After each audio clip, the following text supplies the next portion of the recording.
Okay, perfect. So thank you for joining us and welcome to the Department of Energy's webinar on our recently published Pathways to Commercial Liftoff on Sustainable Aviation Fuel. I'm Vanessa Chan, the Chief Commercialization Officer and Director of the Office of Technology Transitions. And today we're going to dive deep into the insights and analysis from this report, and we will share how this report was both shaped by DOE's activities and investments in the space. So to kick things off, I'd first like to share a bit more about our Pathways to Commercial Liftoff initiative broadly. The Liftoff reports are the products of an ongoing effort across the Department of Energy to enhance collaboration between the public and private sectors, and they are the direct results of hundreds and thousands of stakeholder interviews and interactions across many, many months. They serve as a common analytical fact base and a roadmap on how we can collectively scale critical technologies and bring them to the market faster. Here at the Department of Energy, we aim to spur $100 billion in private capital investment across these technologies. And the perspective underscores DOE's vision of a private sector-led, government-enabled energy transition. And this vision is quickly becoming reality. This year, for every dollar that DOE has gotten out the door as an investment, we have seen $6 of private sector crowd into these clean energy technologies. So private sector-led, government-enabled is really working. Today, it's my honor to introduce our distinguished panelists for our virtual fireside chat on SAF. We have Jigar Shah, Director of the Loan Programs Office, Dr. Valerie, the Director of the Bioenergy Technologies Office, and both Jigar and Val have been leading teams making pioneering investments into the SAF space, and I'm really excited that they're both here to get us ready for takeoff. So Val, I'd love to start with you. At the highest level, what is sustainable aviation fuel? We hear about SAF can be made from crops like soybeans and corn, fats, oils, and greases like used cooking oil from restaurants, to waste products like leftover woody biomass from lumber yards or synthetic feedstocks like carbon captured from the atmosphere and clean hydrogen. So it's a really diverse list, but can you help us understand some of the different types of SAF and how the market should evaluate them? Yes, absolutely. I would love to. While there are dozens of ways to produce sustainable aviation fuel, there really is only one sustainable aviation fuel because it's a drop-in replacement for Jet A. So it has certain characteristics. But there are two ways that we evaluate these fuels. The first, of course, is the feedstock, and you did a great job of describing the different feedstocks that make up the biological or biomass derived feedstocks. But we're also beginning to see movement in the e-fuel space, which is where sustainable aviation fuel is produced using only electricity, CO2, and hydrogen. That's how the market is beginning to shape up. The second way that we evaluate sustainable aviation fuel is on this carbon intensity. Every design choice you make, from the feedstock selection to the energy needed for conversion to the efficiency of the conversion processes, all of these result in different CO2 emissions per gallon of fuel. Most US and international regulations require that SAF results in 50% less carbon emissions. That would be over Jet A made from fossil-based kerosene. And this 50% threshold extends from the entire life cycle, from the very point that the feedstocks are produced and collected, all the way through the process to where they're converted to fuel and then delivered to the aircraft. Of course, under these strict carbon intensity rules or guidelines, there are implications, and these implications have effect on cost, technology readiness, and the availability of supply.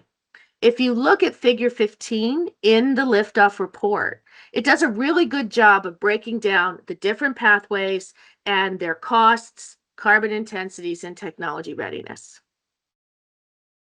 Thank you for that. And Jigar, about a month ago, LPO announced about $3 billion in conditional loans to two different SAF producers. Can you share some information about these two deals and why they're so important? Of course. Thank you so much. On October 16th, we issued a conditional $1.44 billion loan guarantee to Montana Renewables, a subsidiary of Calumet, which will help finance the expansion of a renewable fuels facility in Great Falls, Montana. This facility will utilize, as Val suggested, vegetable oils, fats, and greases to produce SAF in addition to other products. And as Val mentioned, Montana Renewables is already producing some SAF. The facility has been in operation since late 2022, currently producing about 140 million gallons per year of biofuels, most of which is renewable diesel for cars and trucks.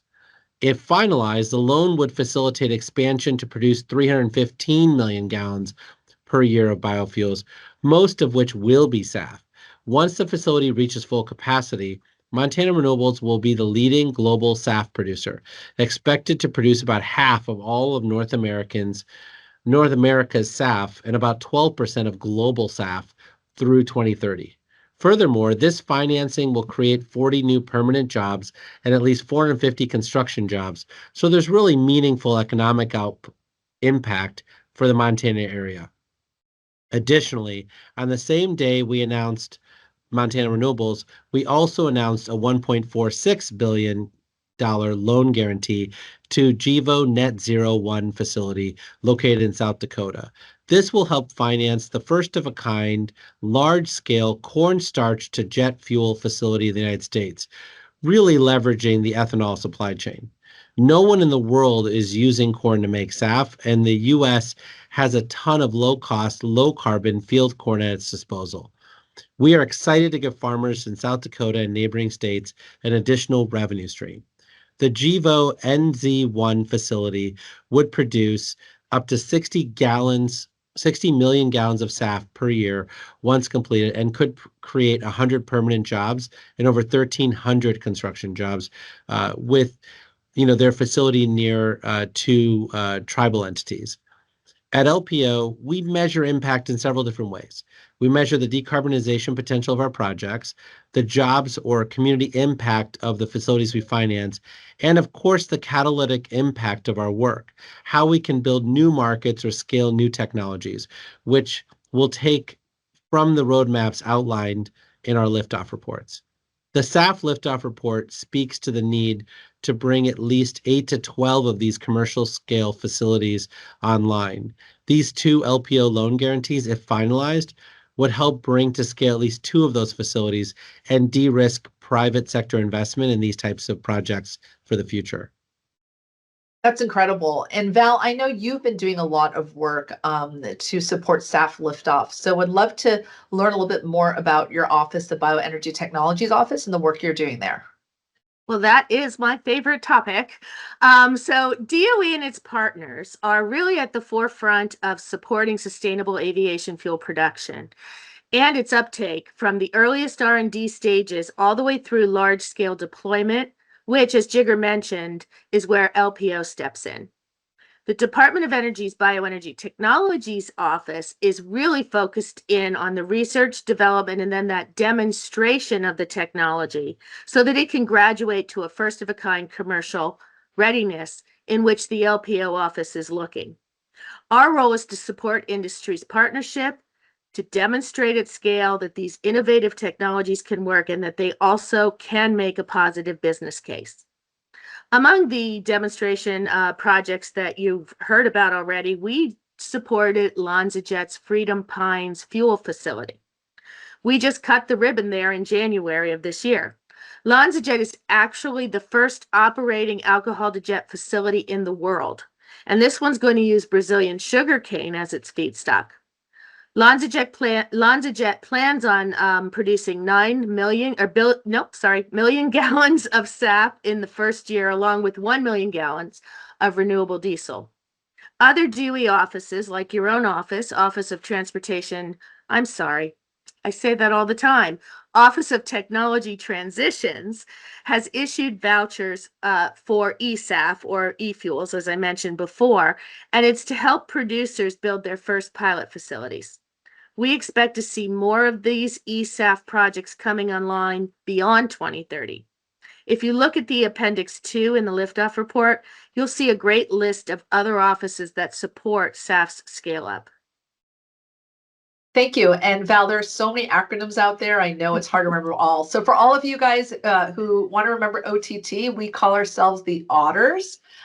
So we are friendly animals that create tools for the ecosystem, and that's exactly why we quarterback the Pathways to Commercial Liftoff. So just remember the adorable otters over at DOE.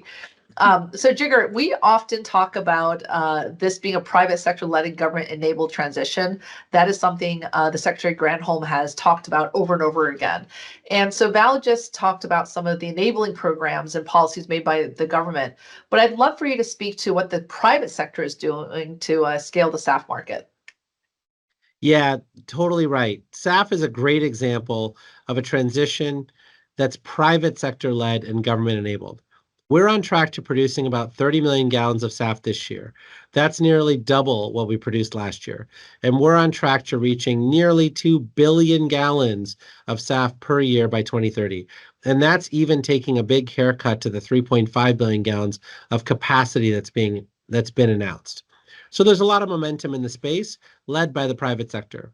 Let's just take the two recent deals made by private sector investors in the last 2 or 3 months to help scale production. Brookfield just committed $1.1 billion into Infinium. 12 just announced a $645 million investment, of which TPG Rise Climate committed up to $400 million. But as everyone on the line knows, you can't have production without offtake. Taking those two ESAF examples one step further, Brookfield's $1.1 billion deal could not have been closed if Infinium hadn't already secured offtake from American Airlines and Citi. These offtake contracts were shepherded by Breakthrough Energy, who also invested equity into the project. Relatedly, 12 was able to build up a 14-year order book by brokering a three-way agreement between Alaska Airlines and Microsoft. On the biofuel side, there are even more examples of demand meeting supply.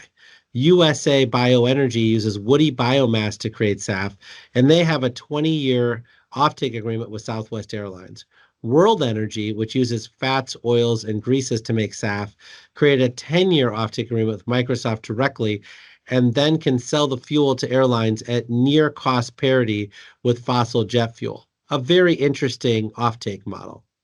These transactions highlight a growing awareness amongst industry players, from investors to airlines to Scope 3 off-takers to producers and their suppliers, about the importance of SAF in our economy. I love this because, as we all know, the chicken, the egg between supply and demand is really tricky to navigate. And so it's great to see the private sector really stepping up to this. That said, there are so many clean energy technologies out there. If you go to liftoff.energy.gov, we have a dozen technologies that we've covered. So I really want to ask you both one last question. Of course, we love all our technologies equally, but I really want to ask you guys, why should we even care about SAF? Well, I'll start if you don't mind, because that's a great question. Aviation it represents 3% of total US emissions economy-wide. And that number is set to grow 2 to 3% annually as people travel more and as people demand one-day shipping for the goods that they purchase online. SAF uptake has the potential to reduce up to 65% of these overall aviation-related emissions by 2050.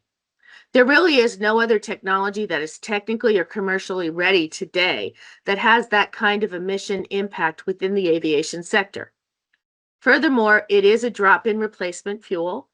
It doesn't require build out of a whole new infrastructure. You can pipe SAF blends right into the same pipelines, use the same fueling stations, and even the same aircrafts.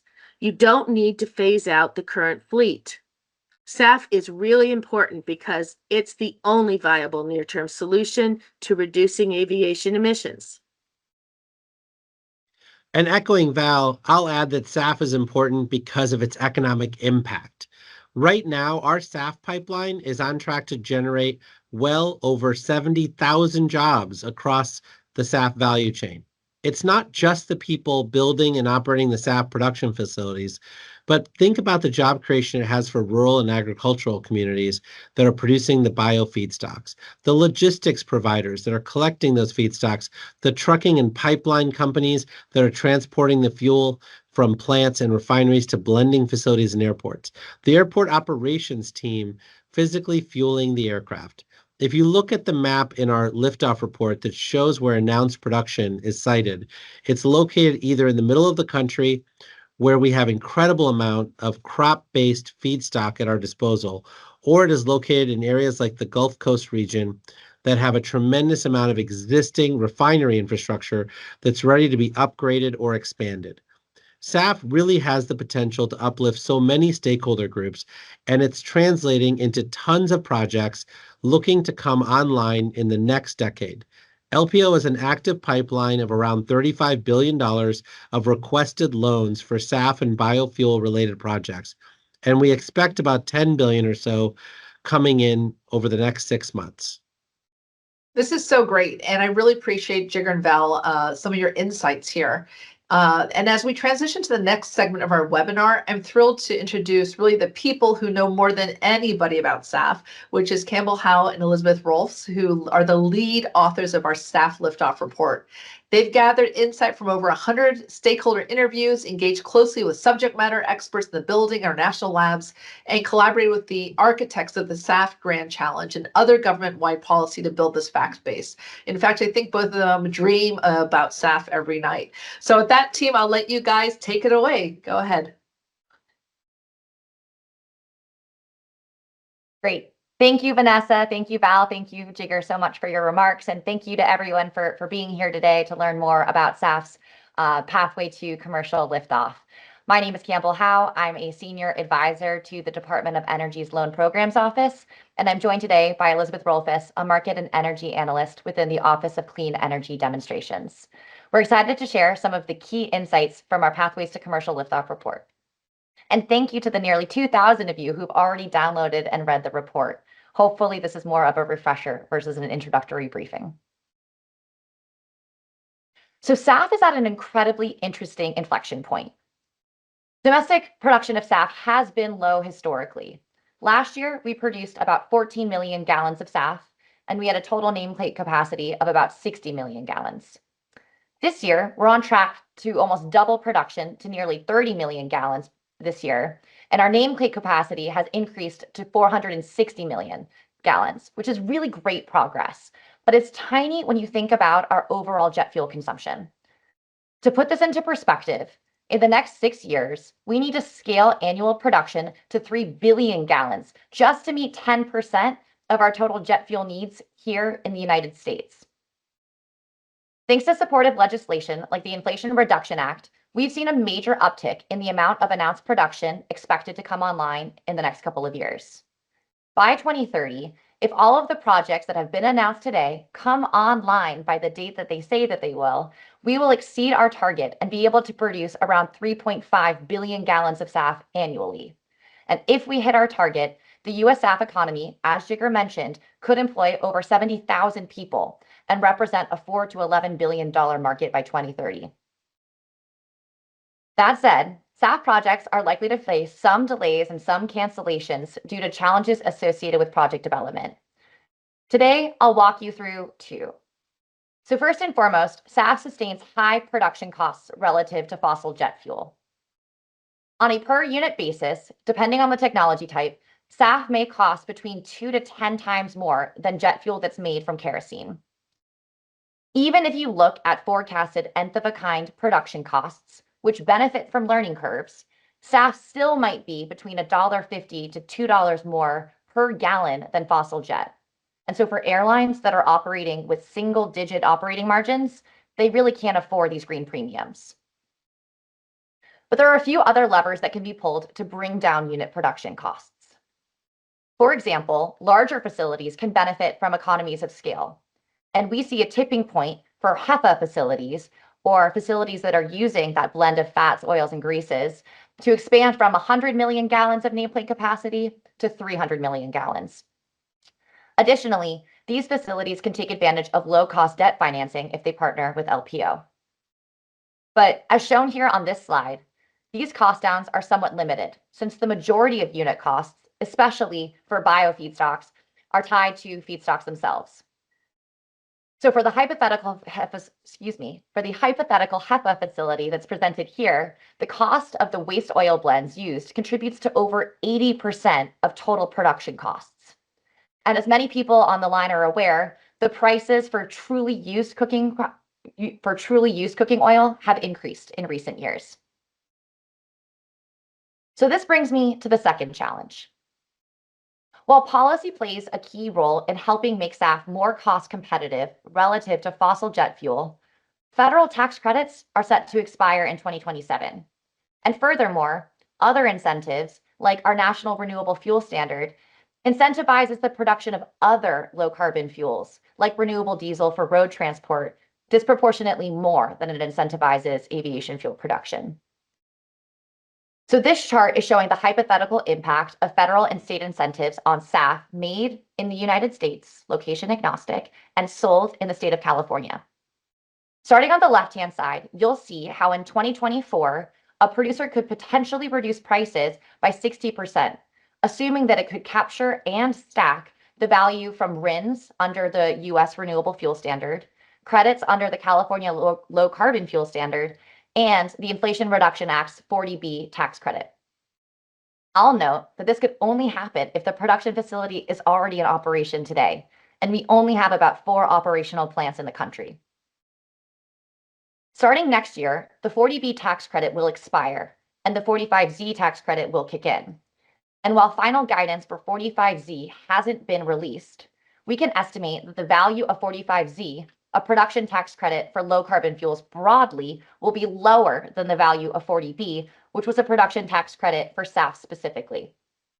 As a result, the green premium for SAF will be higher in the years 2025 to 2027 compared to today. When you look over on the right-hand side, you'll see that in 2028, 45Z is set to expire. So the market price of SAF will go up once again. In other words, this chart is showing how the value of incentives may be declining over time under current policy.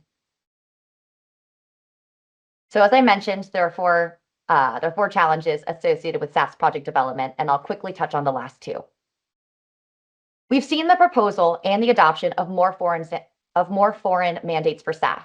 Most of them are found in Europe, although we're beginning to see some in Asia and South America as well. In 2030, we expect that these mandates could drive up to 2 billion gallons of SAF demand per year. And that number will continue to grow from 2030 onwards. But the question remains, how much SAF produced domestically here in the US can qualify for those foreign mandates? Furthermore, does the fuel have to be physically produced here in the US and shipped over to those other countries? Or can we adopt a book and claim system to help reduce the costs and the associated emissions needed to transport the fuel from the US to overseas? Lastly, SAF has an incredibly complex value chain involving everyone from rural and agricultural communities to trucking companies and logistics providers, to pipeline developers, to airport operators, scope 3 off-takers, and so on. And so aligning this full value chain around SAF production can prove challenging. So given all these challenges, DOE asked the question, what will it take to create a viable market for this clean fuel? Based on over 100 stakeholder interviews and in close partnership with offices across DOE and other federal agencies, we've defined Liftoff in 3 parts. First, Liftoff requires at least 8 to 12 commercial scale operational facilities. As Val mentioned, these facilities should use a variety of different feedstocks and technologies. And these facilities should have an average nameplate capacity of around 100 million gallons of annual production each. Second, Liftoff requires the normalization of long-term offtake. Most SAF is procured in 1 or 2 year increments. But as Jigar mentioned, we're starting to see the adoption of more 10+ year contracts, and this is great. But we need more of them in order for projects that are still in development to have the demand certainty needed to attract investment and come online on time. Third, Liftoff requires a supportive policy network across state, federal, and international levels. These supportive policies need to be long-term, and they need to have both supply and demand-facing components. And what's really exciting is that these 3 imperatives is entirely achievable by 2030. And Elizabeth is going to walk you through how. Elizabeth, over to you. Thanks, Campbell. Through our research, we've identified 8 key actions that will not only accelerate liftoff by 2030, but ensure that the SAF market continues to scale in the decades thereafter. These actions include deploying the technologies that are most commercially and technically mature today, bolstering upstream supply chains to ensure that we have enough feedstock available to meet our SAF targets, activating third-party off-takers who could potentially offset some or all of the green premium associated with SAF, and finally, aligning U.S. and foreign SAF policy as well as adopting booking claim systems. Today, we only have time to explore 2 of these action items, but you can find details on the rest in our report. Okay, first, we need to double down on deploying the technologies and feedstocks that are available today. SAF produced from waste fats, oils, and greases, or SAF produced from renewable feedstocks like corn ethanol, are the most technically and commercially mature. In fact, these technologies are likely to account for over 90% of our domestic production by 2030. As Jigar mentioned, LPO just announced 2 conditional loan guarantees for SAF facilities using these very technologies. It will be important to invest in more nascent pathways, like the gasification of waste biomass and power-to-liquid technology. These technologies may be less feedstock constrained over time or result in higher emissions reductions, but they are unlikely to be commercialized at scale prior to 2030. One of the best ways to double down on the deployment of these technologies is to take advantage of our existing biorefinery infrastructure and feedstock supply, as this will help reduce the cost of SAF. On this map, you can see a considerable amount of planned production in the Gulf Coast area, where we have significant refinery networks already in place. You can also see projects located in or near the Midwest, where we have ample crop-based feedstocks. Finally, you can see projects slated to be built in states with clean fuel tax credits or SAF incentive programs, like Illinois, Nebraska, Minnesota, California, and Washington. So we just covered one of our supply-side action items. What can we do on demand? On the demand side, there is a great opportunity to activate third-party off-takers who could potentially buy down the green premium of SAF. As Campbell previously shared, airlines have limited budget to procure the more expensive, cleaner fuel, and federal and state incentives help bring down the all-in cost of SAF. But there's an enduring delta between the cost of fossil jet, which is around $2.50 per gallon, and the cost of SAF, which is at least double. Companies that want to offset their emissions associated with business travel or other activities are taking note of SAF. In particular, they'd like to buy the environmental attribute of SAF, or a certificate that represents the tons of carbon abated by producing SAF instead of fossil jet. Jigar already referenced a few companies that are doing this today. For example, in the agreement between 12 Labs, Alaska Airlines, and Microsoft, Alaska will procure the physical fuel, and Microsoft will buy and retire the certificates associated with that fuel. These third-party off-takers think about SAF based on the cost of carbon, not the cost per gallon. They'll compare the cost of SAF to other carbon management technologies, like direct air capture, also known as DAC. This chart maps SAF in terms of cost of production per gallon on the y-axis and the cost of carbon per ton abated on the x-axis for a hypothetical SAF facility selling fuel in California. The size of the bubbles correspond to the emissions reduction potential of SAF compared to fossil jet fuel, at 50% for the smaller bubble or 80% for the larger. The solid bubble outline indicates SAF costs without any incentives, and the dashed bubble outline indicates subsidized costs if this SAF was produced in 2024.